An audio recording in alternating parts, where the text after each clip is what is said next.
स्वागत है दोस्तों आप सभी का विकास स्टडी पॉइंट में। इस वीडियो में हम बात करने वाले हैं क्लास 12 का पॉलिटिकल साइंस चैप्टर नंबर 4। इसका हम सेकंड पार्ट करने जा रहे हैं।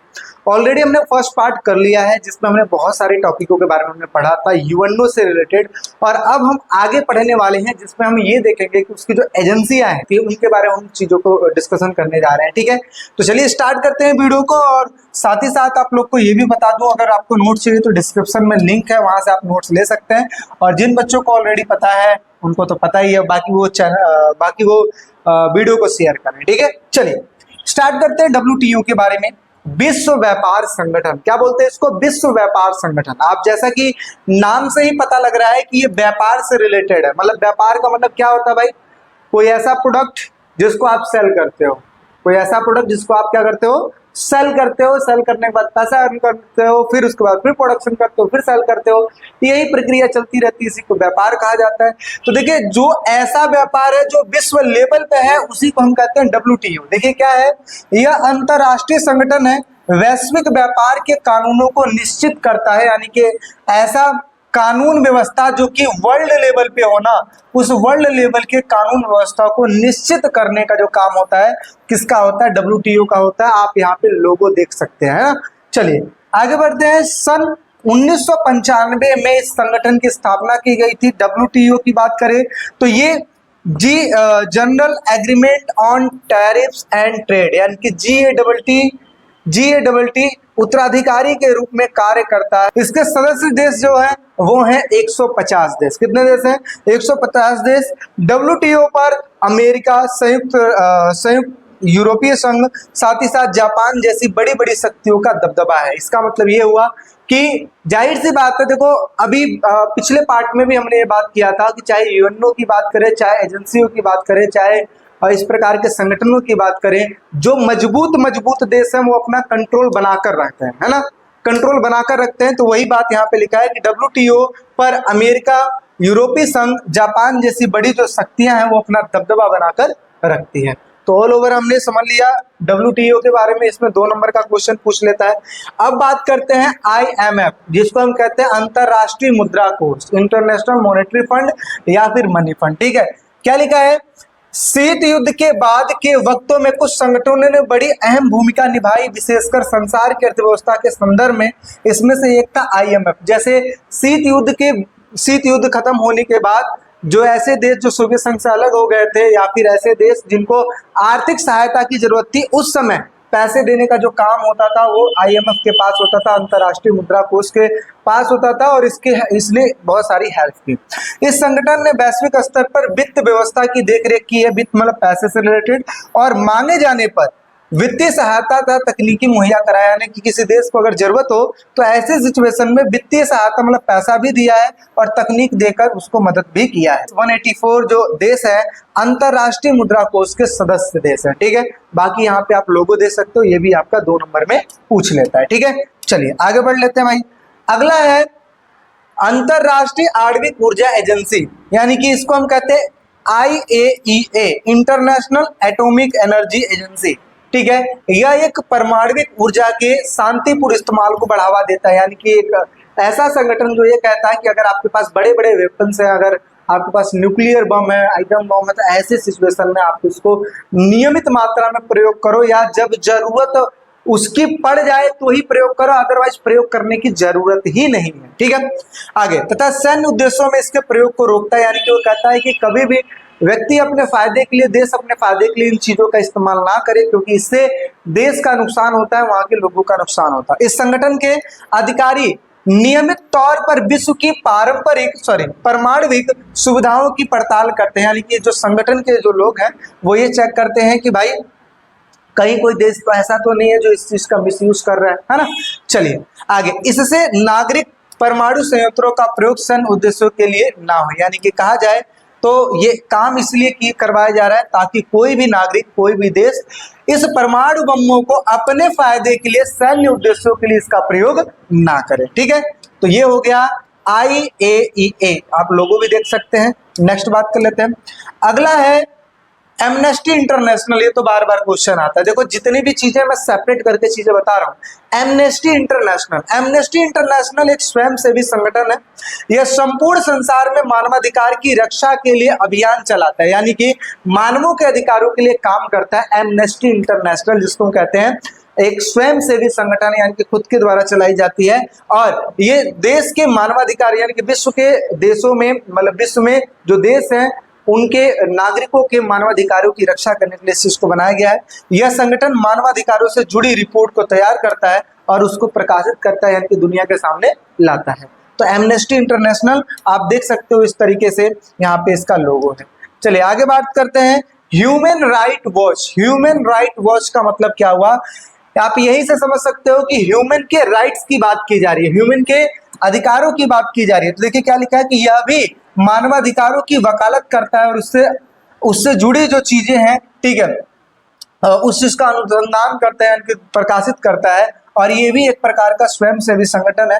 यह अमेरिका का सबसे विशाल अंतर्राष्ट्रीय मानवाधिकार संगठन है। यह विश्व भर के मीडिया का जो ध्यान है मानवाधिकारों के हनन पर खींचता है, यानी कि किसी देश में अगर व्यक्तियों के मानवाधिकार का हनन हो रहा है तो ऐसे सिचुएशन में जो ह्यूमन राइट वॉच है उस चीज को, है ना, देखता है, जांचता है, पड़तालता है, और देश दुनिया की जो नजरें उस चीज की ओर करता है, उसको सॉल्व करने का प्रयास करता है। अच्छा, इसने बारूदी सुरंगों पर रोक लगाने के लिए, बारूदी सुरंग का मतलब क्या हुआ, यानी कि ऐसा सुरंग, यानी कि जैसे मान लो पहाड़ है, अब आपको क्या करना है कि इसके अंदर से रास्ता बनाना है ताकि वहां से रेलवे गुजारा जा सके, कोई और चीज गुजारा सके। तो ऐसे सिचुएशन में ना बारूद मतलब देखो हाथों से अगर तोड़ोगे तो बहुत टाइम लग जाएगा, मशीनों से तोड़ोगे तो दिक्कत है, तो बारूद से तोड़ते हैं लोग ना, थोड़ा थोड़ा बारूद डाल के उसको तोड़ते हैं। तो ऐसे सिचुएशन में क्या होता है, नुकसान होता है, पर्यावरण नुकसान होता है, और यही कारण है कि आप बार बार देखते हो कि कहीं भूकंप आ गया तो कहीं कुछ हो गया, कहीं कुछ हो गया, ऐसी चीजें। तो ये इसने बारूदी सुरंगों पर रोक लगाया है, और साथ ही साथ बाल सैनिकों का इस्तेमाल रोकने के लिए, बाल सैनिक का मतलब क्या होता है, ऐसे जो है ना छोटे छोटे बच्चों को अपने फायदे के लिए यूज करना, ऐसी चीजों पे भी रोक लगाया है, और अंतर्राष्ट्रीय दंड न्यायालय स्थापित करने के लिए अभियान चलाने में सहायता किया है। इसका मतलब क्या हुआ, ऐसा दंड न्यायालय जो कि अंतर्राष्ट्रीय लेवल पे हो, ठीक है, जिसका काम यही हो कि अगर कोई भी देश इस चीज का उल्लंघन कर रहा हो तो उसको दंडित किया जाए। इन सभी चीजों के लिए ये अभियान चलाता है। तो ये क्या हो गया, अपना ह्यूमन राइट वॉच हो गया, ठीक है। चलिए भाई आगे बढ़ते हैं, अगला समझते हैं क्या लिखा है, विश्व बैंक। अब यहाँ से चीजें और ज्यादा इंपॉर्टेंट हो गई। विश्व बैंक के 4 नंबर के क्वेश्चन में आता है क्या है, जैसे जिस प्रकार से आप अपने इंडिया में बहुत सारे बैंक देखे हो, तो बैंक का काम क्या होता है, लोन देने का काम होता है किसको, देश के नागरिकों को, ठीक है, और बदले में जो जमा पूंजी होती है उसको अपने पास वो लोग रखते हैं। इसी प्रकार से विश्व के लेवल पे जो बैंक होते हैं वो देशों को लोन देते हैं, उनकी सहायता करते हैं, उनके पैसों को रखते हैं, ठीक है, एक्सचेंज करते हैं, करेंसी एक्सचेंज करते हैं, इस प्रकार की चीजें। तो देखिए क्या लिखा है, दूसरे विश्व युद्ध के तत्काल बाद 1945 में विश्व बैंक की स्थापना की गई। इस बैंक की गतिविधियां मुख्य रूप से विकासशील देशों से संबंधित है, यानी कि ज्यादातर किन देशों से रिलेटेड है, विकासशील देश, यानी कि ऐसे देश जो कि अपना डेवलपमेंट कर रहे हैं, इन सभी चीजों से रिलेटेड है। यह बैंक निम्नलिखित चीजों के लिए कार्य करता है। किन किन चीजों के लिए कार्य करता है भाई, पहला लिखा है कि मानव विकास के लिए काम करते हैं, जहाँ पे शिक्षा और स्वास्थ्य की बातें होती हैं, शिक्षा की बात होती है, ग्रामीण विकास की बात होती है, जहाँ पे बात आ जाती है सिंचाई की, ग्रामीण सेवाओं की बात आ जाती है, कि गाँव से रिलेटेड जो सेवाएं होती हैं उनकी बात आ जाती है, और पर्यावरण सुरक्षा की बात आ जाती है, और इसके साथ साथ देखा जाए तो प्रदूषण में कमी करना, नियमों का निर्माण करना, उनको लागू करवाना, ये सारा काम इसके अंडर में भी आ जाते हैं। आधारभूत ढांचा भी आ जाता है, जैसे शहरों के विकास के लिए काम करना, सड़क, बिजली, इन सब चीज के लिए पैसे मुहैया कराना, ठीक है। साथ ही साथ सुशासन यानी कि कदाचार का विरोध करना और इसके लिए काम करना, यानी कि सुशासन के लिए काम करना, अच्छे कार्य के लिए काम करना, ठीक है। इसके साथ साथ सदस्य देशों को क्या करना है, आसान रूप में कर्ज देना है और उनको अनुदान करना है। अधिक निर्धन देशों से अनुदान वापस भी नहीं लेते, यानी कि कई बार ऐसा होता है कि जो देश पैसा चुकाने में असमर्थ हो जाते हैं उनसे पैसा भी वापस नहीं लेते हैं, ठीक है। चलिए आगे बढ़ते हैं और चीजों को समझते हैं। अब बात करते हैं यहाँ पे, जैसे कि यहाँ पे मैंने आपको बता दूं, देखिए लोगो इस प्रकार का लोगो है, जो विश्व जैसा एक लोगो बना रखा है, नीचे WB है, बहुत ही सिंपल सा लोगो है, ठीक है। नेक्स्ट बात कर लेते हैं। अगला क्या लिखा है, वीटो पावर। अब देखो यहां से चीजें स्टार्ट हो जाती है। वीटो पावर आप लोग को पता है सुरक्षा परिषद में कुल कितने देश है, आप लोग कहोगे भैया 15 देश है।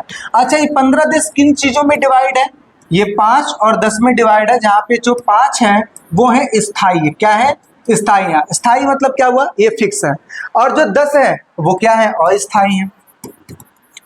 तो अब वीटो पावर किसको मिला है, जो स्थायी है इनको वीटो पावर मिला है। वीटो पावर का मतलब क्या हुआ, वही पावर कि अगर वीटो पावर का मतलब होता है निषेधाधिकार। इसका मतलब क्या हुआ कि अगर किसी मुद्दे पर बाकी 4 देशों ने हामी भर दी है, लेकिन अगर एक देश ने ना बोल दिया है तो वो फैसला, वो कार्य नहीं होगा। इसी को कहते हैं वीटो पावर, यानी कि इस देश ने अपने वीटो पावर का यूज कर लिया। ठीक है, तो क्या लिखा है, वीटो पावर इसको कहते हैं निषेधाधिकार।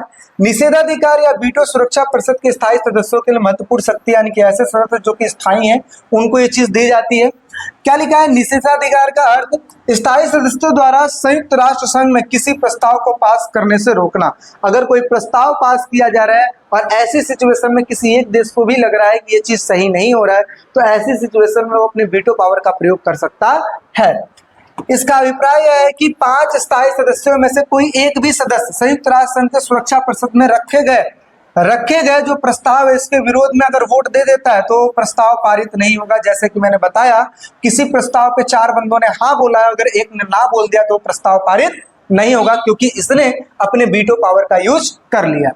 बेशक उस पर बाकी सदस्यों ने, स्थायी सदस्यों ने, अस्थायी सदस्यों ने स्वीकृति दे रखी हो, परंतु वो जो प्रस्ताव है आगे पारित नहीं होगा। समझो, एक बात समझो, इनकी तो कोई वैल्यू नहीं है। क्यों? क्योंकि जब इनके पास वीटो पावर नहीं है तो उनके पास वैल्यू कहां से आ जाएगी। तो 10 देश और इसमें से 4 देश, कोई भी 4 देश, अगर 14 देशों ने भी हामी भर दी है लेकिन किसी एक देश ने ना कह दिया तो वो काम नहीं हो सकता। वही वाली बात है। बात करते हैं नोट करने वाली बात है क्या, शीत युद्ध के बाद सभी देशों ने यूएनओ के सुरक्षा परिषद में सुधार की मांग की, जो कि पहले पार्ट में ही देखे हमने कि जहां पे बार बार सुरक्षा परिषद में सुधारों की मांग की जा रही है। कम से कम संख्या तो बढ़ाइए। ठीक है, सभी को बराबरी का प्रतिनिधित्व मिलना चाहिए, इस प्रकार की मांग उठ रही है और देखते हैं कि किस प्रकार से इन चीजों से निपटा जा सकता है। ठीक है, क्योंकि ये बातें बहुत पहले से चल रही है, हमें भी इतना टाइम हो गया पढ़ाते हुए, यही बात हम भी बार बार पढ़ाते हैं कि भाई ऐसी बात चल रही है, लेकिन इस प्रकार की चीजें अभी तक हुई नहीं है। क्योंकि देखो समझो, राजनीति में ना खेल बहुत ज्यादा होता है। ठीक है, खेल खेलते रहते हैं, ये कब क्या हो जाएगा किसी को कुछ नहीं पता है ना। तो अभी तक तो ऐसा कुछ हुआ नहीं है, लेकिन फिर भी सुधारों की बात चल रही है। आगे समझते हैं क्या लिखा है, संयुक्त राष्ट्र संघ का न्यायाधिकार। न्यायाधिकार का मतलब होता है वो किस तरीके से न्याय करता है। तो क्या लिखा है, जब संयुक्त राष्ट्र संघ ने अपने वजूद के 60 वर्ष पूरे किए तो सभी सदस्य देशों के प्रमुख इस सालगिरह को मनाया गया, यानी कि एनिवर्सरी मनाया गया। और 2005 में सितंबर में यानी कि 2005 में सितंबर में इन्होंने 60 साल पूरा कर लिया। 1945 में इसका निर्माण किया गया था और 2005 में ये 60 साल पूरा कर लिए, इस वजह से सालगिरह मनाया गया था। इस बैठक में सम्मिलित नेताओं ने बदलते हुए परिवेश में संयुक्त राष्ट्र संघ को अधिक प्रासंगिक बनाने के लिए, प्रासंगिक का मतलब क्या होता है, अधिक वैल्यूएबल, ठीक है, आप समझो, अधिक महत्वपूर्ण बनाने के लिए निम्नलिखित कदम उठाने का फैसला किया। कौन कौन से कदम उठाने के लिए फैसला किया? सबसे पहले क्या किया जाए, शांति संस्थापक आयोग की स्थापना की जाए, जिसका काम रहेगा कि शांति व्यवस्था बनाए रखना, शांति को, है ना, देश देश में लड़ाई वगैरह ना हो, इन सब चीज की व्यवस्था को देखना। अगला क्या लिखा, अगर कोई राष्ट्र अपने नागरिकों को अत्याचारों से बचाने में नाकामयाब हो जाता है तो ऐसी स्थिति में जो विश्व बिरादरी है उस चीज का ठेका लेगी, उस चीज का उत्तरदायित्व लेगी और इस बात की मंजूरी दी जाएगी। यानी कि देखा जाए तो इसमें यह भी सुधार की बात की गई कि अगर कोई देश अपने देश में अगर अपने नागरिकों के अत्याचारों को बचाने में असमर्थ रहता है तो ऐसी सिचुएशन में जो यूएनओ है उस चीज को देखेगा। आगे मानवाधिकार परिषद की स्थापना की जाए और मिलेनियम डेवलपमेंट गोल्स यानी कि हजारों वर्ष के विकास का लक्ष्य रखा जाए ताकि विकास की जो रफ्तार है उसको तेजी लाई जाए। ठीक है, आगे बात कर लेते हैं आतंकवाद की आलोचना करना। देखो आतंकवाद तो हर किसी देश का सरदर्द बना हुआ है ना। आतंकवाद की आलोचना करना, उसकी बुराई करना और सभी देशों से जो आतंकी जो है उनको हटाना, ऐसा देश जो आतंकवादियों को सपोर्ट करना, उस पर कड़ा एक्शन लेना, इस प्रकार की चीजें।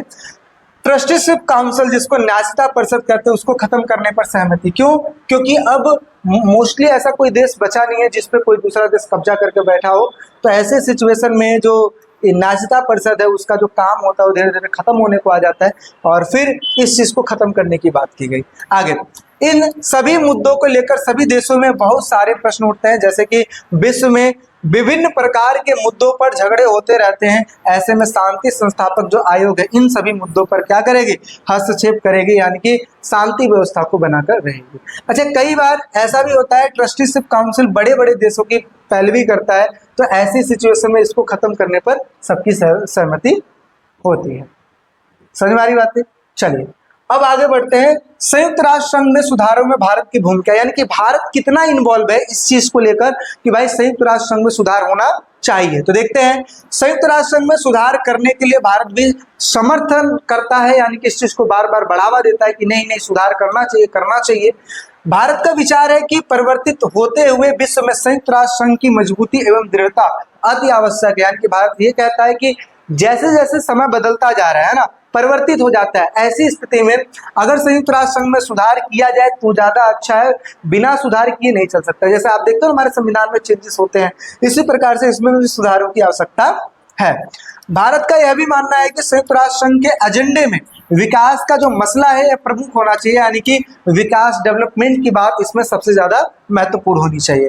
संयुक्त राष्ट्र संघ के आम सभा में सदस्यों की जो संख्या है वो खूब बढ़े, लेकिन सुरक्षा परिषद में नहीं।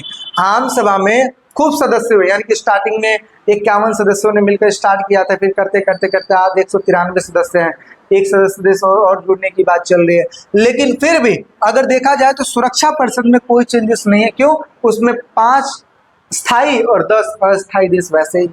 आगे सुरक्षा परिषद में सदस्यों की संख्या बढ़ाने से यह प्रतिनिधि मूलक होगी, यानी कि जितने ज्यादा लोग इसमें पार्टिसिपेट करेंगे उतना ही ज्यादा इसका जो इंपॉर्टेंस है बढ़ेगा, सभी लोगों को इसमें पार्टिसिपेट करने का मौका मिलेगा। अच्छा, इससे विश्व बिरादरी का अधिक समर्थन मिलेगा, यानी कि जब सारे लोग सुरक्षा परिषद में शामिल रहेंगे तो इससे डिसीजन भी सॉलिड होगा और कोई भी मिसयूज अपने पावर का नहीं कर सकता है। चलिए, तो इस बात को याद रखिएगा, ये क्वेश्चन आता है 4 नंबर में। नेक्स्ट बढ़ते हैं। बाकी वीडियो अच्छी लग रही है तो लाइक शेयर सब्सक्राइब जरूर करें। आगे बढ़ते हैं, अगला और क्या बात चल रही है। 1965 में संयुक्त राष्ट्र संघ की सदस्य संख्या 11 से बढ़कर 15 कर दी गई। 11 से बढ़कर 15 मतलब क्या हुआ कि पहले जो 5 फिक्स थे उनको तो फिक्स कर ही गया, जो अस्थायी सदस्य थे उनकी संख्या पहले 6 थी, लेकिन आगे चल के इसको कन्वर्ट करके 10 कर दिया गया, तो 10 और 5 15 हो गए। ठीक है, यानी कि स्टार्टिंग में अस्थायी सदस्य जो थे वो 6 थे, लेकिन इनकी संख्या बढ़ाकर 10 कर दी गई। इसमें तो चेंजेस हुए, चलो मानते हैं, लेकिन कम से कम इसमें तो चेंजेस करो। तो क्या लिखा है 1965 में संयुक्त राष्ट्र संघ की संख्या जो है सदस्य संख्या 11 से बढ़कर 15 कर दी गई, परंतु स्थायी सदस्यों की संख्या में कोई बदलाव नहीं हुआ। संयुक्त राष्ट्र संघ की आम सभा में अधिकतर विकासशील सदस्य देश है, यानी कि ऐसे देश जिनका डेवलपमेंट हो रहा है, ऐसे देश हैं। सुरक्षा परिषद में स्थायी सदस्यों के तौर पर विकासशील देशों को भी चुनना चाहिए, यानी कि अगर देखा जाए तो सुरक्षा परिषद के अस्थायी जो स्थायी जो देश हैं उनमें कहीं ना कहीं विकासशील देशों को भी एंट्री देनी चाहिए। भारत को एंट्री करने की बातचीत चल रही है, इतने टाइम से चल रही है, लेकिन इस पे बार बार जो चीन है ना वो पंगा कर देता है, और इसी की वजह से आज भारत संयुक्त राष्ट्र संघ के सुरक्षा परिषद, ठीक है, में स्थायी सदस्य नहीं बन पाया। तो ये भी एक दिक्कत है, क्योंकि इससे निर्णय पे बहुत ही ज्यादा असर पड़ेगा। ठीक है, स्वयं भारत भी पुनर्गठित सुरक्षा परिषद में एक स्थायी सदस्य बनना चाहता है, लेकिन क्योंकि भारत उन सभी शर्तों को पूरा करता है जो कि एक स्थायी सदस्य के तौर पर आवश्यक है, यानी कि भारत उन सारे शर्तों को पूरा करता है जो कि रिक्वायरमेंट होती है, लेकिन इसके बावजूद भी कुछ ऐसी कमियां हैं, कुछ ऐसी चीजें हैं, कुछ ऐसे कारण हैं जिसकी वजह से सुरक्षा परिषद के स्थायी सदस्य नहीं बन पा रहा है भारत, जो कि आगे हम टॉपिक करने वाले हैं। तो अभी यहाँ तक चीजें समझ में आ गई। चलिए, आई होप सो आपको चीजें समझ में आई होगी। आगे बढ़ते हैं। अगला क्वेश्चन लिखा है कि संयुक्त राष्ट्र संघ में स्थायी सदस्य बनने के लिए योग्यता जो भारत पूरी करता है, यानी कि ऐसी कौन कौन सी योग्यता है जो भारत पूरी करता है। तो देखिए, सबसे पहला चीज, विश्व भारत विश्व में सबसे बड़ी जनसंख्या वाला दूसरा मुल्क है, दूसरा मुल्क नहीं, अब तो पहला मुल्क डाल दो, ठीक है, क्योंकि अब पहला मुल्क हो गया है। आगे, भारत में विश्व की कुल आबादी का 1/5वां हिस्सा निवास करता है। भारत ने संयुक्त राष्ट्र संघ की करीब सभी पहलकदमियों में हिस्सा लिया है, यानी कि जितनी भी एक्टिविटीज होती है यूएनओ की, उसमें सब में भारत कहीं ना कहीं इन्वॉल्व होता है। संयुक्त राष्ट्र संघ के शांति बहाल के लिए प्रयत्नों में भारत लंबे वक्त से ठोस भूमिका निभाता आ रहा है, यानी कि इन्वॉल्व है। जब भी शांति की बात होती है, सुरक्षा की बात होती है, तो भारत हमेशा आगे खड़ा मिलता है। आगे, सुरक्षा परिषद में भारत की स्थायी सदस्यता के दावेदारी इस कारण भी उचित है क्योंकि वह तीव्रता से अंतर्राष्ट्रीय स्तर पर आर्थिक शक्ति बनकर उभर रहा है। इसका मतलब क्या है, भारत भी कहीं ना कहीं तरक्की बहुत तेजी से कर रहा है और इसी की वजह से भारत को भी स्थायी सदस्य में शामिल होना चाहिए।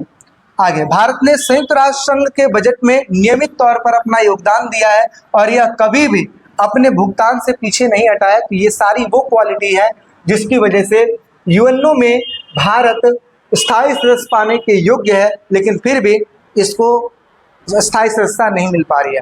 ठीक है, आगे हम इसके और कारणों की बात करेंगे। अब देखिए, कारण की बात करते हैं कि आखिर ऐसे कौन कौन से कारण है जिसकी वजह से भारत को स्थायी सदस्य नहीं बनने दिया जा रहा है। तो इसमें सबसे पहला कारण क्या आता है, भारत के पड़ोसी जो देश हैं वो यह नहीं चाहते हैं कि भारत स्थायी सदस्य बने। अब देखिए, पड़ोसी देश में सबसे ज्यादा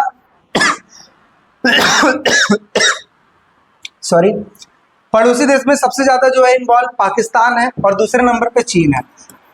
चीन को स्थायी सदस्यता हासिल है, पाकिस्तान को नहीं है, लेकिन पाकिस्तान की बनती है चीन के साथ। ऐसी स्थिति में चीन बार बार मना कर देता है क्योंकि चीन को भी ये डर है कि अगर भारत इसमें शामिल हो गया तो कहीं ना कहीं इस भारत की वैल्यू और बढ़ जाएगी, तो दिक्कतें आगे खड़ी हो जाएंगी। इसी वजह से जब जब भी भारत को शामिल करने की बात आती है तो चीन मना कर देता है।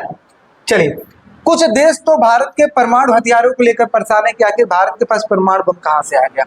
कुछ लोगों का यह मानना है कि भारत अगर स्थायी सदस्य बन गया तो पड़ोसी देशों के मामले में पक्षपात ना कर दे, यानी कि कुछ का मानना यह है कि अगर भारत अगर स्थायी सदस्य बन जाता है तो कहीं ऐसा ना हो जाए कि पड़ोसी देशों का मामला है तो उसमें पक्षपात कर दे, मतलब किसी का बुरा कर दे या फिर किसी का अच्छा कर दे, ऐसा ना कर दे। तो ये भी एक कारण हो सकता है। कुछ देशों का यह भी मानना है कि अगर स्थायी सदस्य में परिवर्तन हुआ तो ब्राजील, जर्मनी, जापान और दक्षिण अफ्रीका जैसे देशों को भी इसमें शामिल करना पड़ेगा। यह भी बात हो रहा है कि अगर भारत को शामिल किया गया तो ब्राजील, जर्मनी, जापान और जो दक्षिण अफ्रीका है ये भी देश डिमांड करेंगे कि हमें भी शामिल किया जाए। कुछ देशों का विचार यह है कि अफ्रीका और दक्षिण अफ्रीका को अवश्य प्रतिनिधित्व मिलना चाहिए क्योंकि उपस्थित सुरक्षा परिषद में यही देश शामिल नहीं है। यानी कि कुछ का मानना है कि कहीं ना कहीं जो अफ्रीका है और दक्षिण अफ्रीका है इसको शामिल करना चाहिए क्योंकि इनका जो प्रतिनिधित्व है यानी कि इनका इन्वॉल्वमेंट नहीं है तो इनको इन्वॉल्व करना चाहिए। इन सरोकारों को देखते हुए भारत तथा किसी और देशों के लिए समीपी भविष्य में संयुक्त राष्ट्र संघ की सुरक्षा परिषद का स्थायी सदस्य बन पाना मुश्किल है। यानी कि ये सारी कंडीशन को देखते हुए कहा जा सकता है ना तो भारत अभी शामिल हो पाएगा और ना ही ये देश शामिल हो पाएंगे क्योंकि एक कारण नहीं बल्कि अनेक कारण है जिसकी वजह से भारत को स्थायी सदस्यता हासिल नहीं हो पा रही है और दूसरे देशों को भी नहीं मिल पा रही है। ठीक है, अब देखते हैं बदलते हुए परिवेश में क्या हो सकता है, अदरवाइज अभी तक तो यही सिचुएशन चल रहा है। आगे बात करते हैं। एक ध्रुवी विश्व में संयुक्त राष्ट्र संघ क्या हुआ, इसका मतलब कि जब एक ध्रुवी विश्व बन गया यानी कि जब सोवियत संघ का विघटन हो गया अब सिर्फ अमेरिका बचा, ऐसी स्थिति में संयुक्त राष्ट्र संघ का क्या इंपॉर्टेंस रहा है, ऐसी स्थिति में संयुक्त राष्ट्र संघ का क्या इंपॉर्टेंस रहा है। तो देखिए, सोवियत संघ के विघटन के बाद अमेरिका विश्व में एक ऐसी महाशक्ति बन बैठा जिसका टक्कर देने वाला कोई भी नहीं था। इसलिए अमेरिका का बहुत ही ज्यादा बोलबाला हो गया। बोलबाला का मतलब क्या हो कि बहुत ज्यादा पावर दिखने लगा। आगे, अमेरिका की शक्ति पर सरलता से नियंत्रण नहीं किया जा सकता। अपनी सैन्य और आर्थिक शक्ति के बूते वह संयुक्त राष्ट्र संघ या फिर किसी अन्य अंतरराष्ट्रीय संगठन की अनदेखी कर सकता है। यानी कि अमेरिका के पास पावर भी है, अमेरिका के पास अगर देखा जाए तो यूएनओ भी है और ऐसी स्थिति में वो किसी भी देश को इग्नोर कर सकता है, अनदेखी कर सकता है। आगे बढ़ते हैं। इसका उदाहरण हमने 4 ऑपरेशंस में देखे जो कि अमेरिका ने बिना यूएनओ की इजाजत के उसने क्या किया, ऑपरेशन कर दिया। ऑपरेशन मतलब वो ऑपरेशन है जो डॉक्टर कहते हैं। ऑपरेशन का मतलब क्या होता है, स्ट्राइक कर देना या लड़ लेना, इस प्रकार की चीजें। मैं आपको बताना चाहता हूँ जो तीसरा वाला जो चैप्टर था, पुरानी बुक के हिसाब से अगर मैं बताऊं, जब सिलेबस डिलीट नहीं हुआ था उस समय जो तीसरा चैप्टर था समकालीन विश्व में अमेरिकी वर्चस्व, उसमें 4 ऑपरेशन के बारे में जिक्र किया गया था। सबसे पहला ऑपरेशन डिजर्ट स्टार में, ठीक है। ऐसे में इराक के ऊपर हमला किया गया था, 34 मुल्कों की सेना गई थी, जिसमें 75% जो सेना थी वो अमेरिका की थी। तो ऐसा माना जाता है कि अमेरिका ने उस पर हमला किया था, और उसमें तो चलो यूएनओ ने परमिशन दे दी, लेकिन उसके बाद के जो 3 युद्ध हैं, जैसे operation Iraqi freedom, operation enduring freedom, operation infinite rich, ऐसे में इसने परमिशन नहीं लिया था। तो यही कहा जाता है कि कहीं ना कहीं परमिशन इस वजह से भी नहीं लिया क्योंकि उसको पता है कि जो यूएनओ है, यूएनओ भी उसके कब्जे में है और पावर भी उसके कब्जे में है, दोनों चीज अपने कब्जे में है। तो यानी कि मेरा कोई बाल बाका नहीं कर सकता। क्या लिखा है, संयुक्त राष्ट्र संघ के अंदर अमेरिका का विशेष प्रभाव है। जैसे यूएनओ के बजट में सबसे ज्यादा जो योगदान करने वाला देश है वो है अमेरिका, इसकी वजह से भी इसका इंपॉर्टेंस बढ़ जाता है। और यूएनओ अमेरिका भू क्षेत्र में भी स्थित है, इससे भी इसका प्रभाव और बढ़ जाता है, ठीक है, और इसका प्रभाव बढ़ जाता है। साथ ही साथ बात किया जाए अपने हित या उसके सभी राष्ट्रों के हित के लिए अमेरिका वीटो पावर का भी प्रयोग कर सकती है, और इसी जिसकी विभिन्न देश आलोचना भी करते हैं। यानी कि अगर देखा जाए तो आपने पिछले पार्ट में ये पढ़ा था कि अमेरिका कुछ न कुछ ऐसी चीजें करता है जिसकी वजह से ये लगता है कि भाई कहीं ना कहीं ये पश्चिमी देशों के हित के बारे में ज्यादा सोचता है, पश्चिमी देशों के बारे में ज्यादा सोचता है। तो यही सब कारण है जिसकी वजह से ये लगता है कि भाई यूएनओ और लड़ाई दोनों के दोनों ही अमेरिका के कब्जे में है। तो इसी वजह से यहाँ पर एक ध्रुवीय विश्व व्यवस्था में जो संयुक्त राष्ट्र संघ का जो पावर है वो कम देखने को मिलता है, और इन्हीं सभी सुधारों की मांग होती है कि कहीं ना कहीं इन सभी सुधारों की जरूरत है, ठीक है। तो आपने सारी चीजों के बारे में डिस्कशन किया। सबसे पहले आपने यूएनओ के बारे में पढ़ा, उसके अंगों के बारे में पढ़ा, उसके उद्देश्यों के बारे में पढ़ा, अंतर्राष्ट्रीय संगठन की आवश्यकता क्यों होती है उसके बारे में पढ़ा, फिर जो एजेंसियां हैं उनके बारे में पढ़ा, विश्व बैंक के बारे में पढ़ा, WTO वर्ल्ड ट्रेड ऑर्गेनाइजेशन के बारे में पढ़ा, IMF इंटरनेशनल मॉनेटरी फंड के बारे में पढ़ा, साथ ही साथ एमनेस्टी इंटरनेशनल के बारे में पढ़ा। ये भी पढ़ा आपने कि कौन कौन से सुधारों की आवश्यकता है। ये भी आपने पढ़ा कि आखिर भारत को भी यूएनओ का स्थायी सदस्य बनना चाहिए, लेकिन कौन कौन से कारण है जिसकी वजह से वो नहीं बन पा रहा है, ठीक है। और ये भी आपने पढ़ा कि आखिर अमेरिका एक ध्रुवीय विश्व व्यवस्था में यूएनओ का क्या महत्व है और किस तरीके की सारी चीजें। आई होप सो आपको सारी चीजें समझ में आई होगी। समझ में आई है तो वीडियो को लाइक शेयर सब्सक्राइब जरूर करें। कोई दिक्कत, कोई डाउट, परेशानी कोई है तो कमेंट सेक्शन में कमेंट जरूर करें। बाकी संडे को मिलेंगे हम 7 बजे और चीज़ों को हम समझेंगे और अच्छे तरीके से, बेहतरीन तरीके से। चलिए फिर मिलते हैं एक नेक्स्ट वीडियो में। अभी के लिए फिर टेक केयर, बाय बाय।